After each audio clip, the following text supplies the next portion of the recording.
to the Beauty Box Show. I'm your host, Milan J, and today we have another wonderful guest, Mr. Hallie Williams. I want to say it like a talk show. Yeah. Anyway, this is an amazing gentleman, and I've had the pleasure of working with him on other projects as well. But he is the founder and CEO of Right Next Door. So, Mr. Hallie, welcome to the show. Thank you for having me. Okay, so tell everybody, what is Right Next Door? Yeah, Right Next Door is a franchise brokering firm. So what we do is work with aspiring entrepreneurs or current business owners to own and operate franchise businesses. Okay. Yeah. Now, I have some questions for you, and I had to write them down. Okay. You know, because it's so big, like understanding exactly what it is in full detail. So, Yes. you know, you think you have the gist of it, but because this is your thing, now, one of the key things is, like, I wanted to find out, like, you know, what are the advantage with franchise versus non-franchise? Yeah. So I share with people all the time. Everybody wants to be an entrepreneur, own a business. And so I always tell them there are multiple ways to be an entrepreneur. Right. You can either acquire a business, you can come up with an idea or a concept from scratch, or you can fund a business. Okay. So franchising allows you to acquire a business. You know, and so people oftentimes want a business with their name on the awning, but franchising allow you an opportunity to actually own and operate a business, you know, instead of having to start it from scratch. So now I'm going to ask you questions just around that. Yeah. Do you have to have good credit?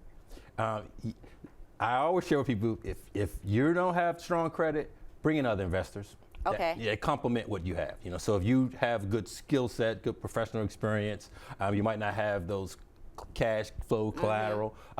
That's why you might want to bring in an investor to complement what you do, what you have as your assets. So when you say an investor, you're talking like either resource private investors or things of that nature, and just to still be able to start the business. But so it doesn't necessarily mean you have to have credit. You just have to have the capital. You have to have the capital. Got you. Exactly. So that's the must-have. Yes, the must. Okay. And the reason why, because you're now bringing that asset, bringing that business to your community. So to be a brand representative, the franchisor have to know that you have liquidity, you have cash flow to sustain that business. Okay. Now, would they be able to use their home?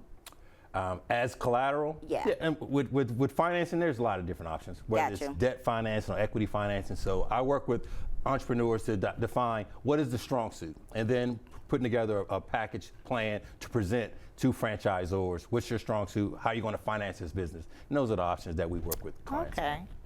All right, you know, because, you know, I want to find out all the details. Yes. I mean, just the reality is that I'm an entrepreneur. And y'all know entrepreneurs don't always have the best credit. We are probably the brokest people in the business the first 5 to 8 years. So if you have somebody say, I own my own business, and they're at the beginning of the business, trust and believe their money is on a tight side. Unless probably they have a franchise. Yes, yes. I don't, so just know it. No, let me ask you now. Let me see. Okay, so like I said, I got some questions here, guys. Okay, so what are some of the major factors selecting a franchise, or actually acquiring a franchise business? Yeah, so part of acquiring a franchise, I share with people, think about what your passion, or you can think about what your passion or things that you've done that you want to now leverage, or think about what's needed in your community.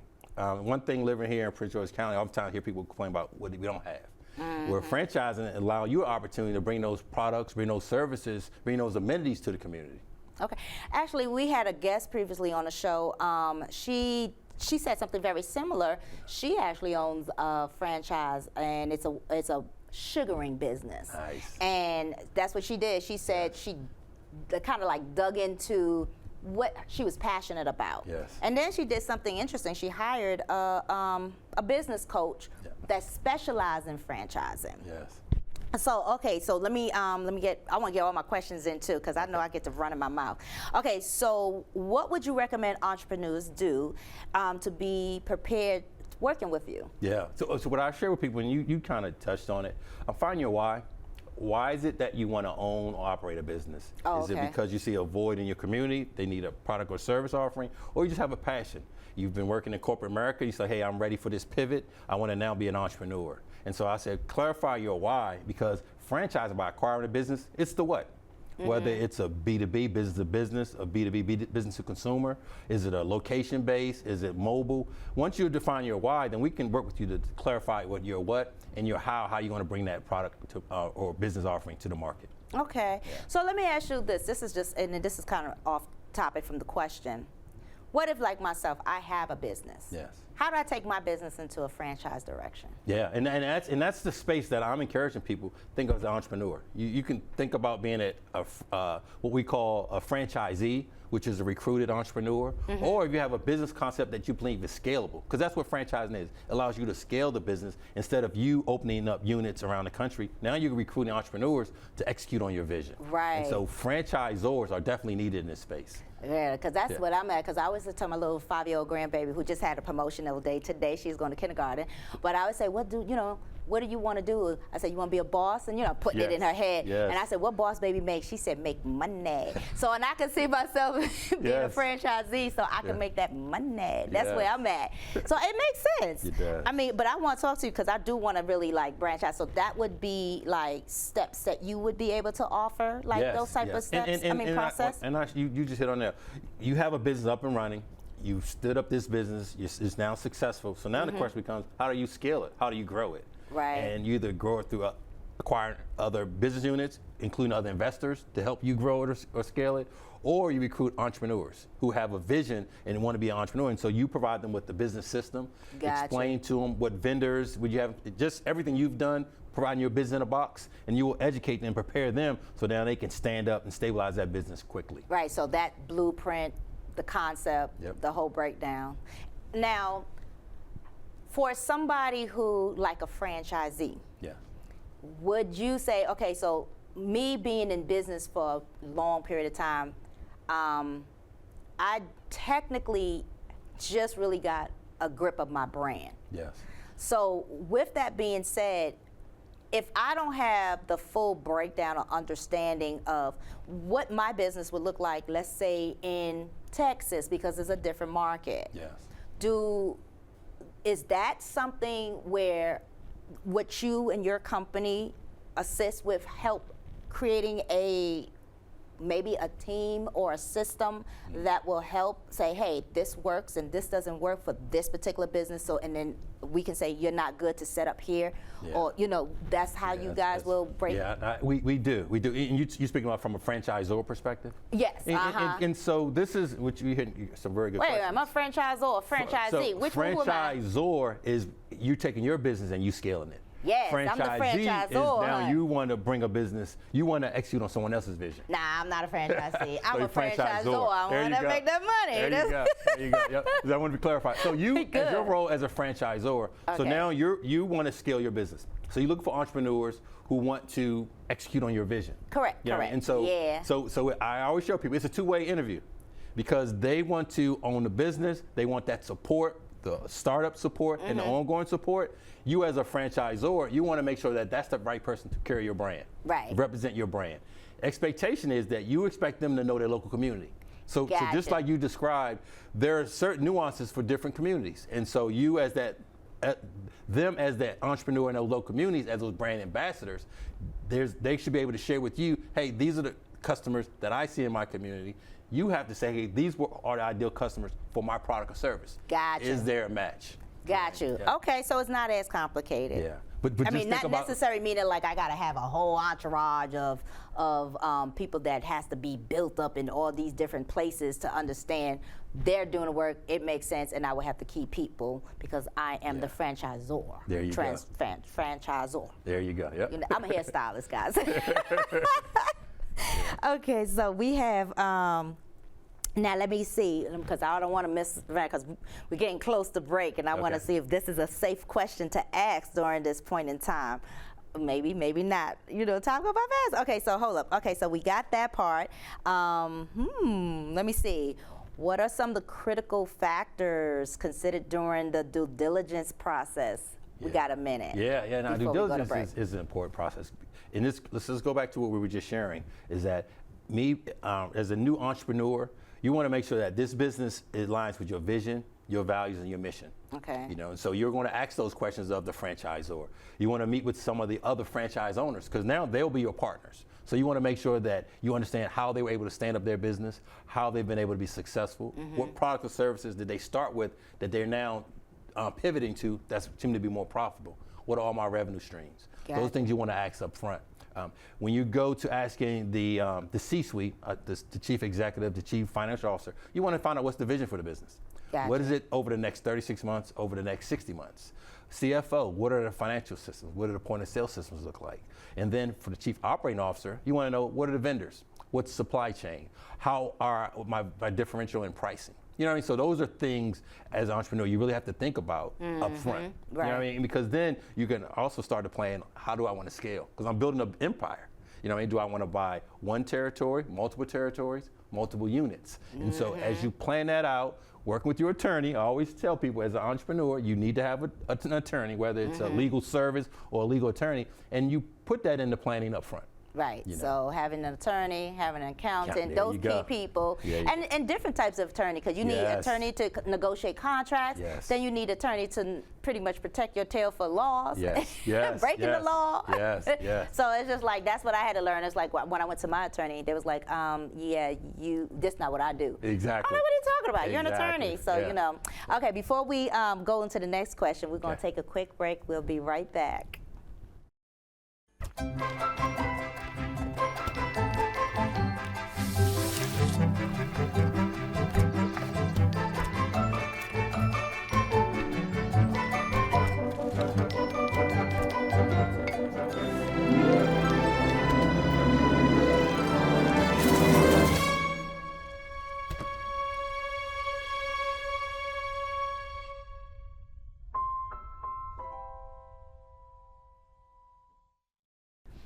Welcome back to the Beauty Box Show. I'm your host, Milan J, and as we were talking with Mr. Hallie Williams, he is the CEO and founder of it's Right Next Door. Right Next I got Door. the Right There Next you go. Door. You Right Next Door.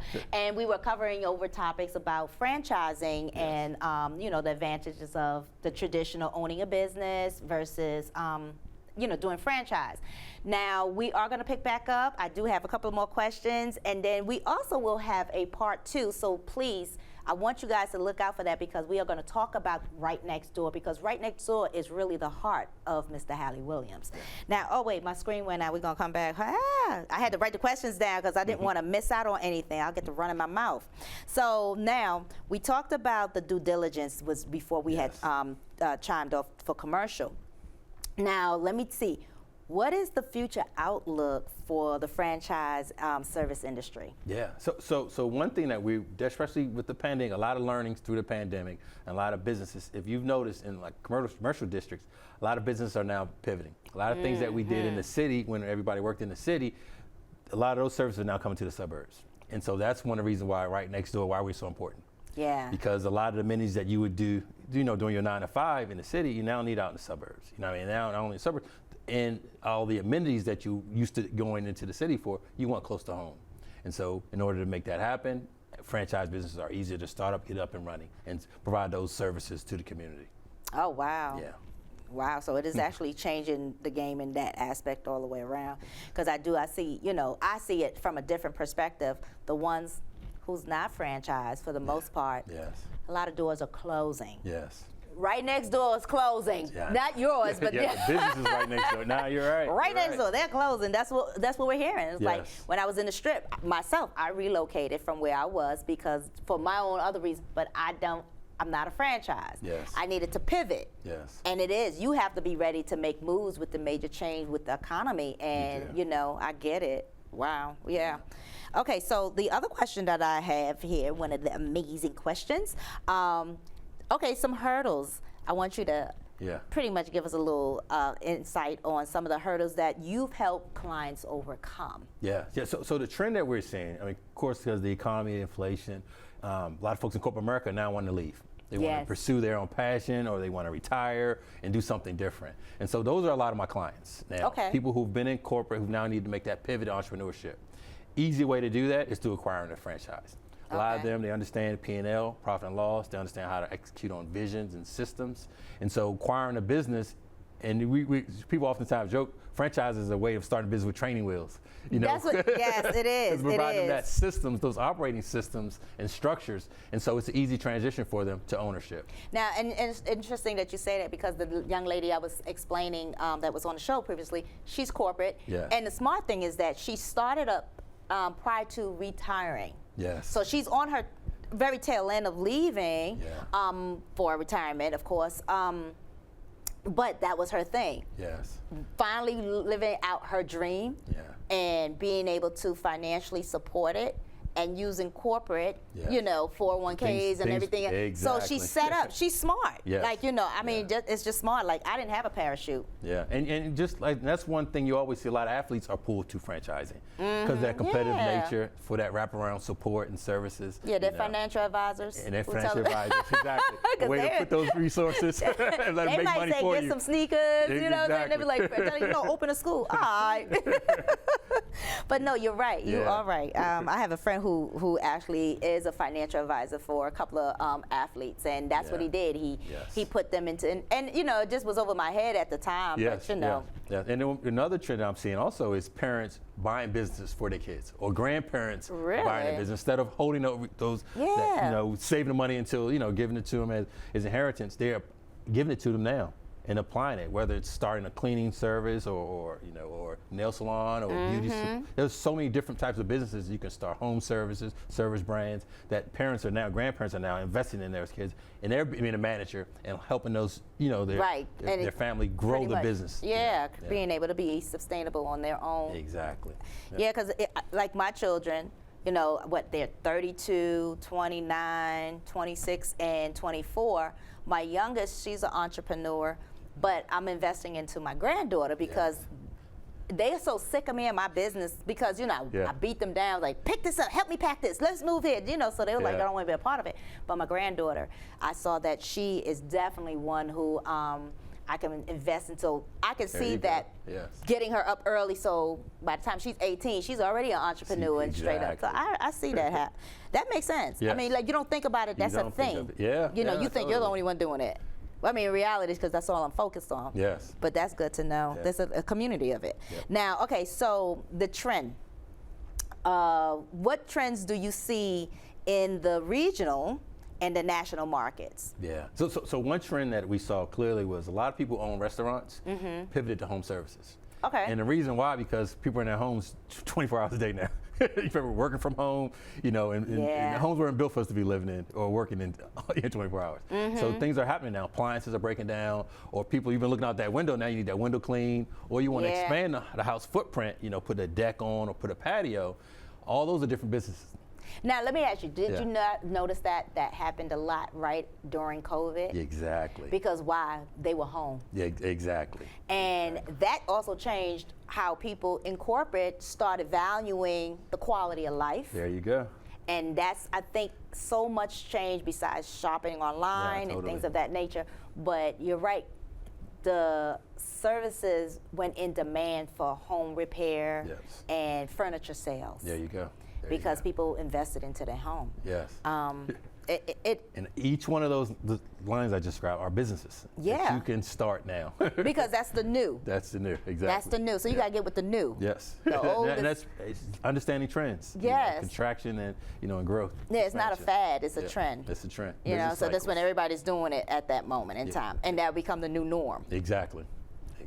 Yeah, because the last thing you would have thought was to have all of these stores, especially clothing stores. Yeah. And then, African American women, we tend to need to try on certain clothing. Yes, and there was a particular store that was like my favorite, but there was no way I can go in and buy that online. Yes. It was more returns that was going to happen. Yeah. And the last thing I would have thought, that store would have transitioned and pivot and went online. Exactly. And that's what they did. And it's like, that's the new norm. That's the new norm. You And, know? and think about even with our cars, you know what I mean, and appliances, people are holding on to those longer, and so repair services are now popping up, you know what I mean? So like I'm getting calls from Meineke, Midas, they're now looking for entrepreneurs to own business. You know what I mean? Wow. So I can't wait till we go into the details because it's just like so much. Like this is just phase one.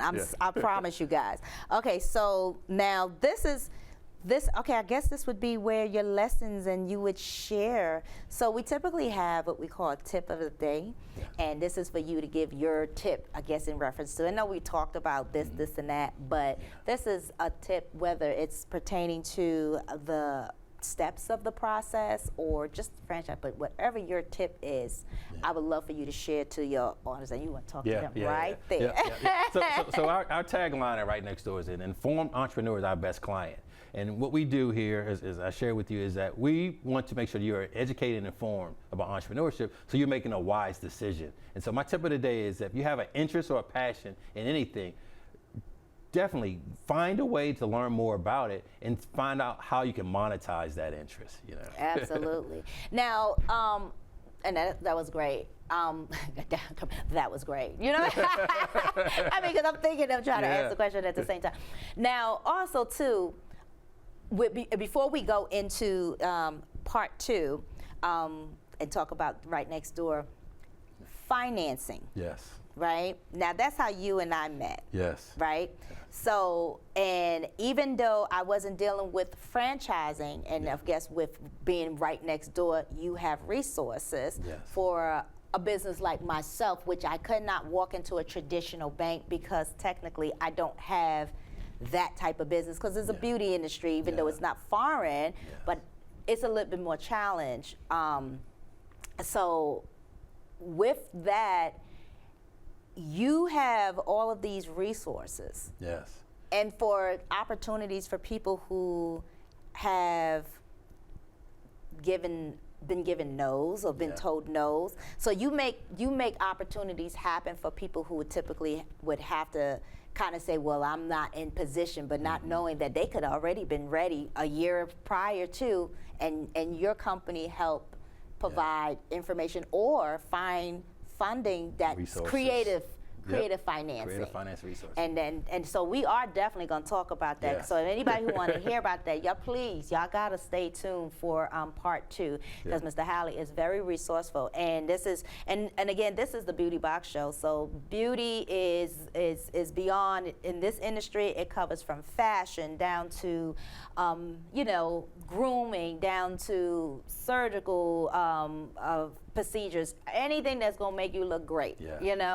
So, and having Mr. Hallie on board, it's also a great way because this is where you can find answers to some of your stumped situations with your financing or even trying to get your own establishment. So, so this is one of the key things. So the Right Next Door resource melting pot. And that's what we call it, the melting pot of entrepreneurs and services that you can really get your answers and I mean, you don't have too much of that. And that's why we came with the name, because we want to be right next door to all of the entrepreneurs, small business owners, providing you with those support and the wraparound resources. Absolutely, and that's what I say when and surprisingly, I did not know that. When I first met you, I was all about give me some money. There you go. I need you to find me some money. And it's very fast, very responsive. So. But it's just like I like to bring authentic, genuine people that are, that I've encountered that I can kind of say, okay, I'm willing to put my name and my face next to your service, But if you do something wrong, I don't speak English. No referrals. No, I don't speak English. I'm half Asian, so I can do that, y'all. No referrals.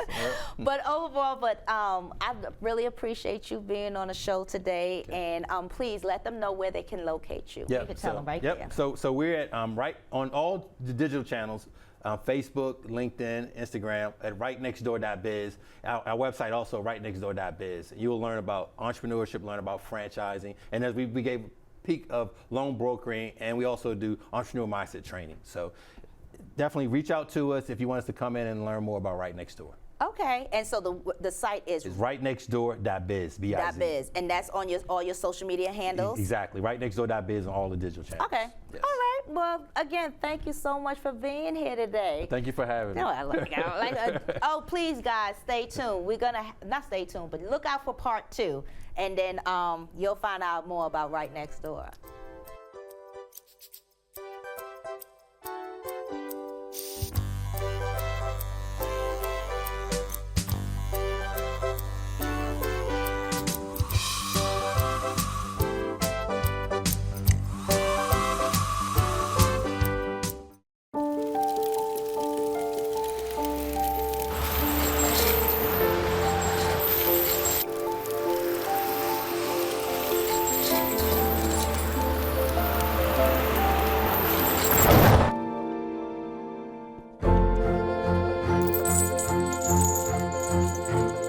Did you know dragging chains can spark a wildfire? Only you can prevent wildfires.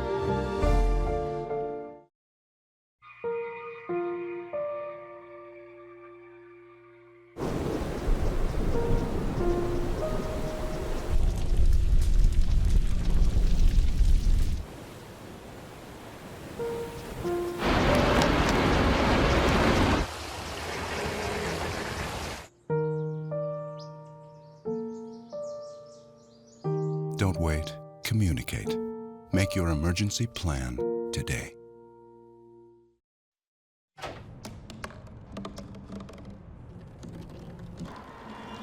Everybody has a dream.